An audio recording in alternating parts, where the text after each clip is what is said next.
श्री राधा वल्लभ लाल जी को वृंदावन में जिन्होंने विराजमान किया, ऐसे श्री हितरवंश महाप्रभु भगवान की वंशी के अवतार। हरिवंश महाप्रभु के चरित्र में एक बहुत सुंदर लीला आती है कि जब आप छोटे थे ना, तभी से आपका नियम था, प्यास लगती थी तो वही पानी पिएंगे जो ठाकुर जी को भोग लगा हो। ठाकुर जी की झारी जी का जल हो, ठाकुर जी का चरणामृत का जल हो, चाहे प्यासे मर जाएंगे लेकिन उसके अलावा कुछ नहीं पिएंगे।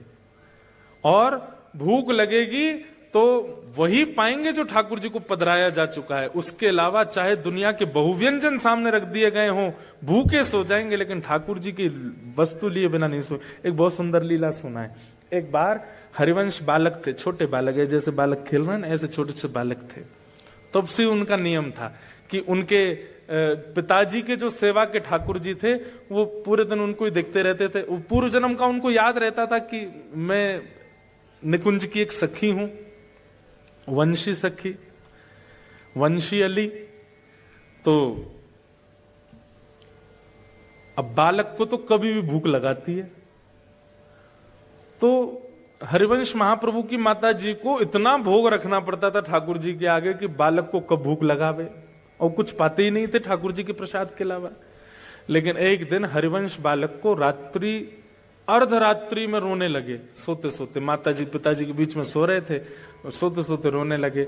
माँ पिता उठ गए, क्या हुआ बालक, क्या हुआ, क्या हुआ, क्यों रो रहे हो? भूख लगी है।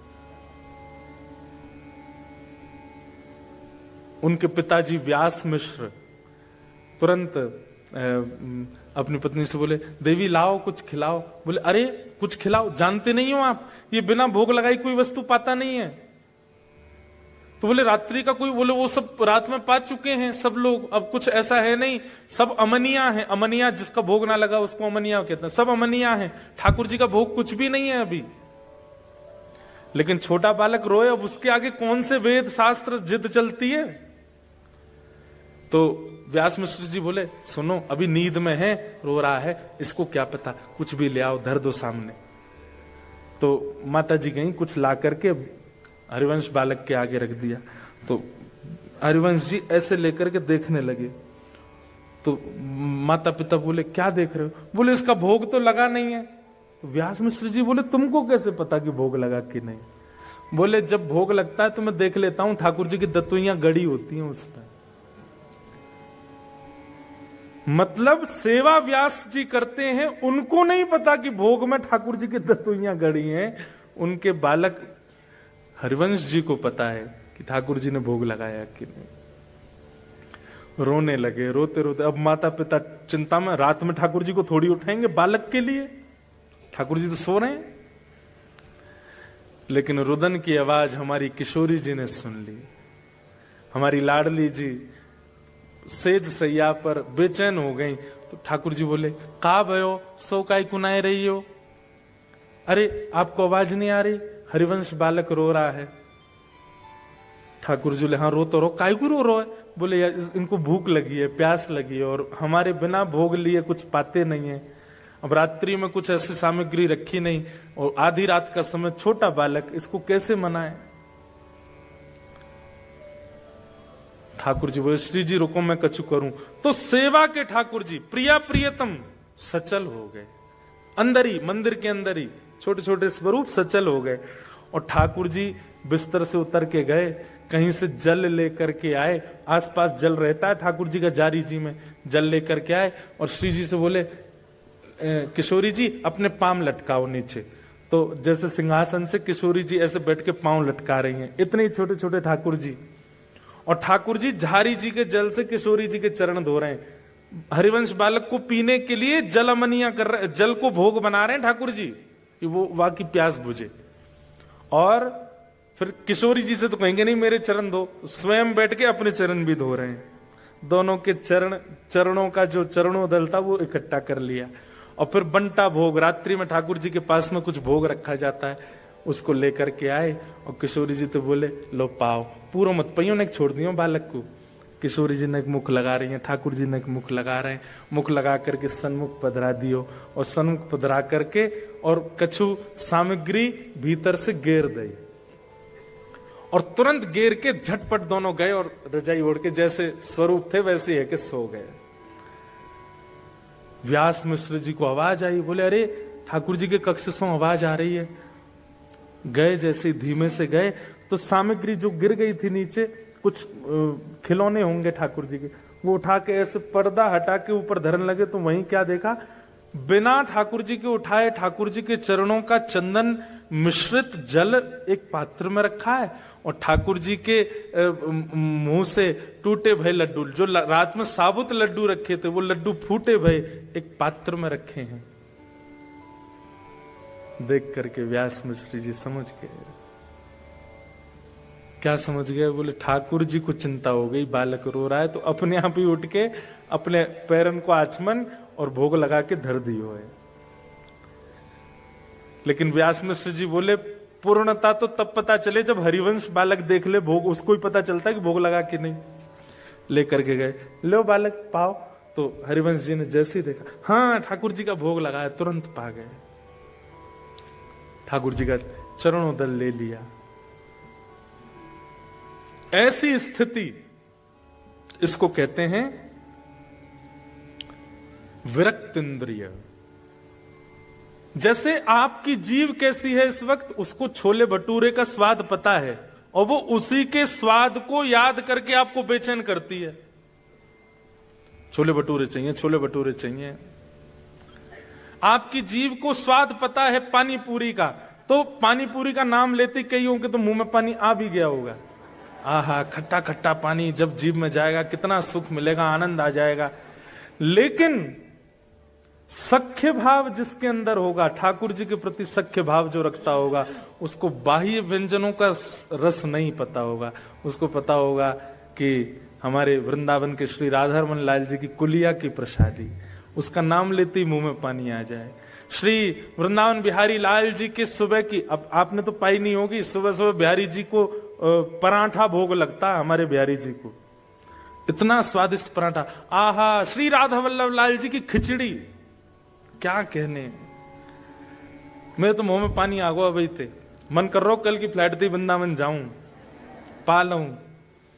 मतलब आपके टेस्ट बर्ड्स, आपकी दर्शन की स्थिति देख, अभी नेत्रों को क्या चाहिए? सुंदरता, उसका रूप, वहां के लोगों का रूप, या वहां का व्यू, या वहां का सीन, ऐसे देखने की इच्छा होती है। लेकिन नेत्र इतने सुंदर कंट्री में रहने के बाद भी व्याकुल किसके लिए है? वृंदावन की कुंज गली देखनी है, उनको देखने के लिए। ये विरक्त इंद्रिय का लक्षण है। ये ठाकुर जी सखा मानेंगे तो ऐसी ही इंद्रियां होती चली जाएंगी।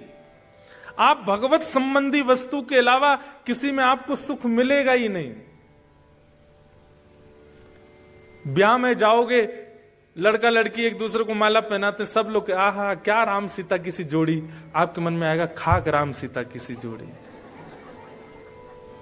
अभी आपने हमारे वृंदावन प्रिया प्रियतम बसो मोरे नैननु में यह जोड़ी, बसो मोरे नैननु में यह जोड़ी। नव दुल्हे ब्रजराज सांवरो, नव दुल्हे ब्रजराज सांवरो, दुल्हन राधा गोरी,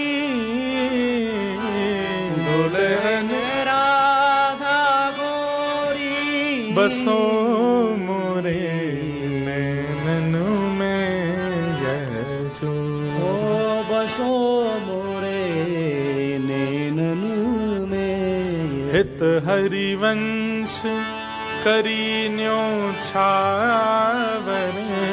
हित हरिवंश करी न्योछावर, चिरजियो यह जोरी, चिरजियो यह जोड़ी, बसो मोरे नैननु में यह जोड़ी, बसो नैननु में यह जोड़ी। तो हम क्या निवेदन कर रहे थे? सखा के 3 लक्षण होंगे। पहला विरक्त इंद्रिय, उसकी इंद्रियां केवल कृष्ण रस चाहती हैं। दूसरा प्रशांत, भगवान का सखा कम बोलने वाला हो, ज्यादा बोलने वाला नहीं, मतलब बाह्य चर्चा ज्यादा ना करे, कम बोले, थोड़ा मौन रहे, शांत रहे। ठाकुर जी को शांत व्यक्ति बहुत प्रिय है। ठाकुर जी को बोलने वाले प्रिय क्यों नहीं है? ठाकुर जी खुद ही बोलता रहेगा, मेरी सुने कोई ना। मुंह को तो सुनवे वारो चाहिए, जो खुद शांत रहे, मेरी सुने। हमारे ठाकुर जी बोलते क्यों नहीं है? हम बोलवे को अवसर ही नहीं दे रहे उन्हें, हम ही बोलते रहते हैं। तो प्रशांत आत्मा। और तीसरा जितेंद्रिय, अपनी इंद्रियों को जिसने वश कर रखा है, जीत रखा है, उसकी इंद्रियां अपनी इच्छा प्रकट नहीं करती, वो जो चाहता है इंद्रियां वही करें, ऐसी स्थिति जिसकी। ये 3 लक्षण जिसमें आ जाएं वो सखे। सखा ठाकुर जी का बनना है तो 2 ही उपाय हैं, या तो ये 3 लक्षण अपनाओ, या फिर गुरु के प्रति दास्य भाव रखो। गुरु कृपा करके ठाकुर जी को सखा बना देंगे। और नवदा भक्ति का अंतिम भाव है आत्मनिवेदनम। आत्मनिवेदन मतलब हमारे ब्रज में एक पद गाते हैं, ठाकुर जी के शयन में हम रोज गाते हैं।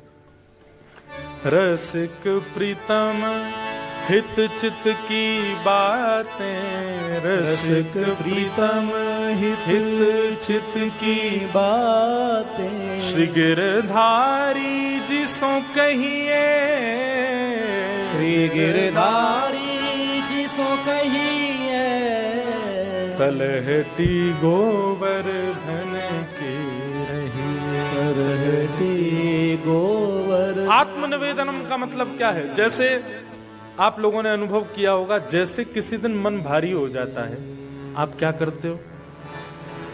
आप बहुत बेचैन हो। अब आपको पूरी दुनिया में एक ही व्यक्ति दिखता है जिससे आप बात करके मन को हल्का कर सकते।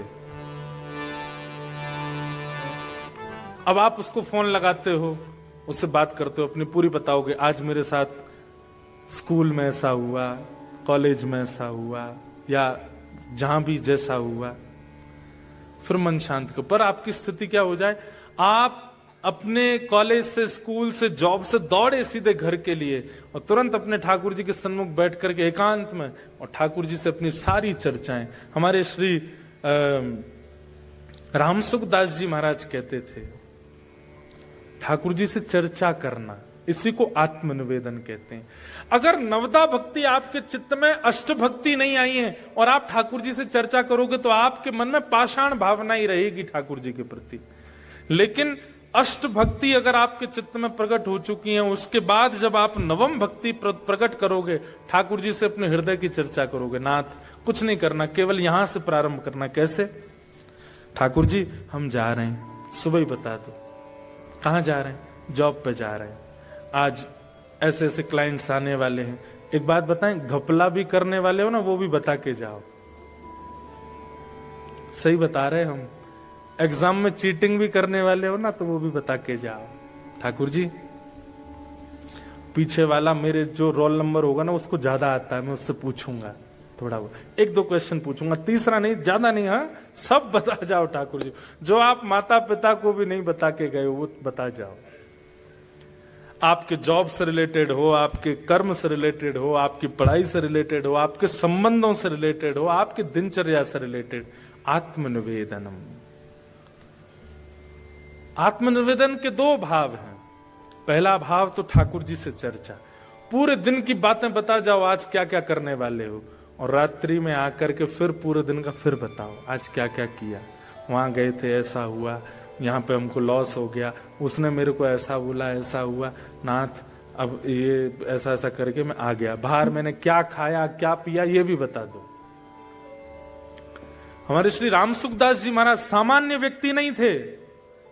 भारत की संत परंपरा के धरोहर यदि कहें तो कोई अतिशयोक्ति नहीं। वे कहते हैं कि अपने घर से जाते समय और घर को लौट के आते समय अपने ठाकुर जी से वार्ता जरूर किया करो, और एकांत में, किसी को पता ना चले, बोलो। एक दिन वो आपका नियम ऐसा बन जाएगा कि ठाकुर जी के सन्मुख जब आप आत्मनिवेदन करेंगे तो ठाकुर जी उसका प्रत्युत्तर भी दिया करेंगे। दूसरी बात, आज आप पहले ही बता के गए हो मैं क्या घपला करने वाला हूं, क्या गलत करने वाला हूं, किस पर क्रोध करने वाला हूं, किस पर रोष करने वाला हूं, अपने दोष पहले ही बता करके गए हो, तो जब उस दोष की स्थिति में पहुंचोगे ठाकुर जी कंट्रोल रखेंगे कि वो दोष अतीत में ना हो जाए। अर्जुन ने महाभारत युद्ध का विजय इसलिए बन गया क्योंकि वो एवरीथिंग क्लियर थी उसकी ठाकुर जी के आगे। ठाकुर जी को सब पता था। अर्जुन अपनी इच्छा से कुछ कर ही नहीं रहा है, पहले ही बता दे रहा है ठाकुर जी को, और फिर बताने के बाद ठाकुर जी से कहता है मैं ऐसा सोच रहा हूं, अब कंट्रोल आपके हाथ में। सेनयोर भयोर मध्य रथम स्थापयमेच्युत, मेरे रथ को ले जाइए बीच उभय सेना में ले जाकर खड़ा कर दीजिए, मैं ऐसा ऐसा करना चाहता हूं, बाकी इच्छा आपकी चलेगी। करिष्ये वचनम तव, आप जो कहोगे मैं वो करूंगा। आपने अपनी भावना बता दी, अब ठाकुर जी की जिम्मेवारी है उसमें क्या उचित क्या अनुचित ठाकुर जी करवाएंगे। ये आत्मनिवेदन है। आत्मनिवेदन का दूसरा रूप क्या है? ऐसी भावना चित्त में धारण करना कि ये देह केवल माध्यम है, इसके भीतर जो आत्मा बैठी है मुझे उसका उद्धार करना है। समझ रहे हैं मेरी बात को?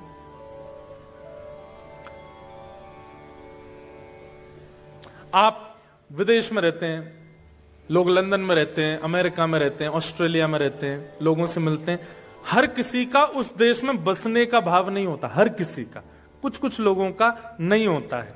कुछ लोग किस लिए गए विदेश में कि हम महाराज जी बस इसलिए आए हैं, ये करना है, ये हो जाएगा, हम वापस अपने देश चले जाएंगे। ठीक वैसे ही आप आत्मा हैं और आप इस देह में आए हैं। इस देह को ही पोषण करके, इस देह का ही दास बनके या इस देह की ही इच्छाएं पूर्ति करते हुए नहीं रहना है। इस देह का माध्यम लेकर के श्री राधारमण की प्राप्ति करनी है, वो उद्देश्य है हमारा। क्योंकि हमें पता उनकी प्राप्ति के लिए देह ही है, इसी से ही कर सकते हैं हम। हाथों से करताल बजा के, पैरों से प्रदक्षिणा करके, नेत्रों से देख करके, कानों से सुन करके, मुख से गा करके, हृदय से सद्भावना रख के, बुद्धि से सत्क्रिया करके हमको केवल इस आत्मा को परम तत्व में विलीन करना है। इसको कहते हैं आत्मनिवेदनम। अपनी आत्मा का ठाकुर जी के प्रति, अभी तक आपने लड्डू निवेदित किया, भोग निवेदित किया, 56 भोग निवेदित किया, फूल माला निवेदित की, पर अब आत्मा निवेदित है, मैं आपका हूं। बस इसको आत्मनिवेदन कहते हैं। तो आत्मनिवेदन के दो स्वरूप हैं। एक स्वरूप तो चर्चा, वो भक्ति का स्वरूप है, और आत्मनिवेदन का दूसरा स्वरूप कल्याण का स्वरूप है। ठाकुर जी के सन्मुख ये भाव रखना कि नाथ, देह तो माध्यम है, वास्तव में इस देह के माध्यम से प्राप्ति आपकी करनी है आत्मा को। मैं तो इसका केवल सहारा ले रहा हूं, खा करके, देख करके, सुन करके, चल करके, फिर करके, बस। ये प्रवचन में तो अच्छी लगती हैं बातें, पर क्रिया में कोई नहीं करता। क्रिया में मत कीजिए। वहां आप जो कर रहे हैं वही कीजिए, जो खाना खाइए, जैसे, पर मन में ये बात रहनी चाहिए आपके कि देह से मैं खा जरूर रहा हूं, देह से मैं भोग जरूर रहा हूं, देह से मैं करता हूं, पर ये मेरा उद्देश्य है नहीं। उद्देश्य भगवत प्राप्ति, इसी को आत्मनिवेदन कहते हैं। ये आत्मनिवेदन के दो स्वरूप, श्रवणम कीर्तनम विष्णु, स्मरणम पाद सेवनम, अर्चनम वंदनम दास्यम, सख्य आत्मनिवेदनम। बोलो वृंदावन बिहारी लाल की जय। नवदा भक्ति पर दिस वॉज द शॉर्टेस्ट प्रवचन। ये सबसे कम था। 9 दिन भी बोला जाए तो भी नवदा भक्ति पर कम होगा। अच्छा, एक नवदा भक्ति का एक स्वरूप और है, पता है? नवदा भक्ति के सतयुग त्रेता द्वापर में कौन कौन आचार्य हुए जिन्होंने इन भक्तियों से भगवान को प्राप्त किया, फिर उन पर प्रवचन होता, वो और अद्भुत होता। श्रवण भक्ति के आचार्य कौन है, कीर्तन भक्ति के आचार्य कौन है, पाद सेवन भक्ति के आचार्य कौन है, फिर उन आचार्यों पर चर्चा चलती। तो वो तो बहुत बृहद प्रसंग है, पर एक शॉर्टेस्ट प्रवचन नायरोबी में आज नवदा भक्ति पर पूर्ण हुआ। बोलो वृंदावन बिहारी लाल की जय। तो आप लोगों के हृदय में विराजमान ठाकुर जी से मेरी एक हम्बल रिक्वेस्ट है ये नवदा भक्ति के भाव, इनको केवल प्रवचन समझ करके मत जाइएगा, थोड़ा सा चिंतन कीजिएगा। और जैसा कि मैंने पहले दिन कथा में कहा था कि भारत में रहकर के भजने वाले को ठाकुर जी देखते होंगे, पर इतनी दूर रहकर के, विपरीत अवस्था में रहकर के ठाकुर जी को भजने वाले को ठाकुर जी निश्चित देख के प्रसन्न होते होंगे। आप लोगों को ये अपॉर्चुनिटी मिली है कि आप वियोगात्मक भक्ति कर सकते हो, क्योंकि आपके लिए जगन्नाथपुरी, द्वारिका, वृंदावन सब बहुत दूर है।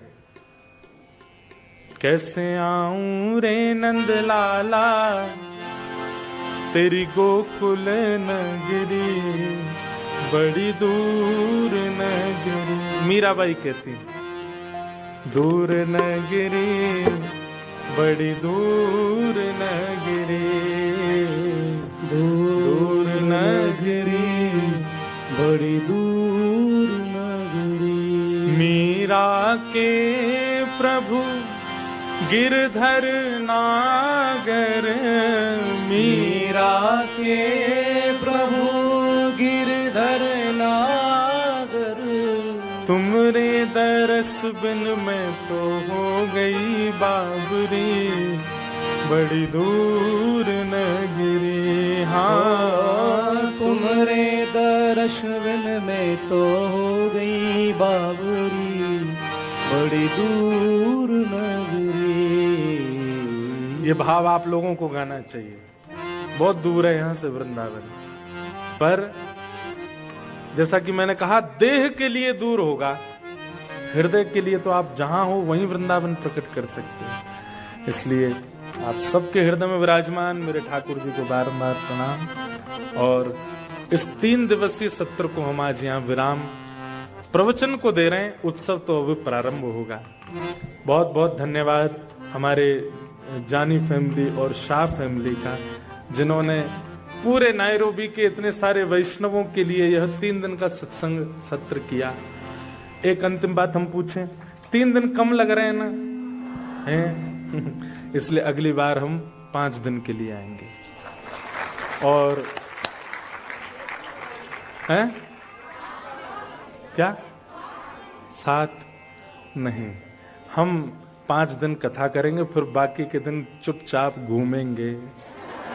आप लोग यहाँ आकर के बसे हो तो आप लोगों का फायदा क्या लेंगे? हम आपके घरों में रह के यहाँ घूमेंगे भी, थोड़ा अपने लाल जी को घुमाएंगे भी।